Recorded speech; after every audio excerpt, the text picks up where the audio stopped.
Publicity માટે આપણે Instagram ઉપર બી જોઈએ ને એટલા બધા ફિટનેસ ઇન્ફ્લુએન્સર્સ છે કે જે લોકો ઓબેસિટી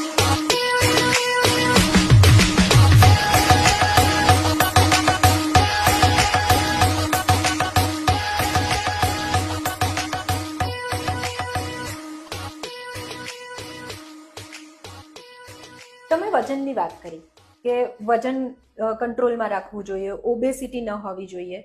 તો વજનની અસર ઘૂંટણ પર કેટલી પડે છે? એટલે ધારો કે અત્યારે હું 40 વર્ષની છું અને મારે 60મા વર્ષે ની રિપ્લેસમેન્ટ ટાળવું છે, તો મારું વજન મારે કેટલું રાખવું જોઈએ? મારા શરીરનું વજન કેટલું હોવું જોઈએ?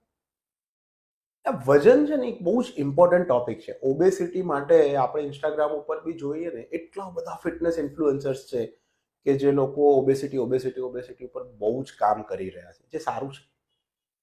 કેમ કે being a joint replacement surgeon or being a doctor or being a citizen, મને એ વસ્તુ ખબર જ છે કે ભાઈ ઓબેસિટીના કારણે ના ખાલી ઘૂંટણ ઉપર પણ શરીરની દરેક જગ્યા ઉપર કંઈક ના કંઈક ડેમેજીસ થાય છે. અને આ સ્ટેજ ઉપર આપણે એ ઈરામાં જીવી રહ્યા છે જેની અંદર મને નથી લાગતું કે ઓબેસિટી અથવા તો જાડાપણું ખરાબ છે એ વિશે આપણે કોઈને પણ એજ્યુકેટ કરવાની જરૂર છે. હવે વાત આવીએ ઘૂંટણ સાથે અથવા તો એના ઘસારા સાથેના રિલેશન પર.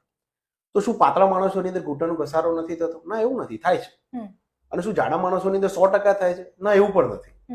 પણ જો આપણે કમ્પેર કરીએ, એ જે લોડ ચોક્કસ ઘૂંટણ ઉપર આઈ રાખે છે એના કારણે ઘૂંટણનો ઘસારો ચોક્કસ ફાસ્ટ થાય છે. અથવા તો એક લેવલ ઉપર ઘૂંટણનો ઘસારો થયા પછી એ વજન કોન્સ્ટન્ટલી એ ઘૂંટણ પર આવે છે તો એના કારણે એનો દુખાવો થાય છે.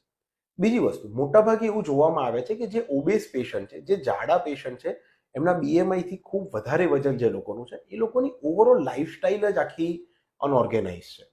એટલે એમનું ન્યુટ્રિશન ખરાબ છે, એમની સેડેન્ટરી લાઈફ છે, અને સાથે સાથે લોડ આવે છે શરીર ઉપર. ના કોઈ એક્સરસાઇઝ કરે છે, ના એમના સ્નાયુઓની અંદર કોઈ પાવર છે.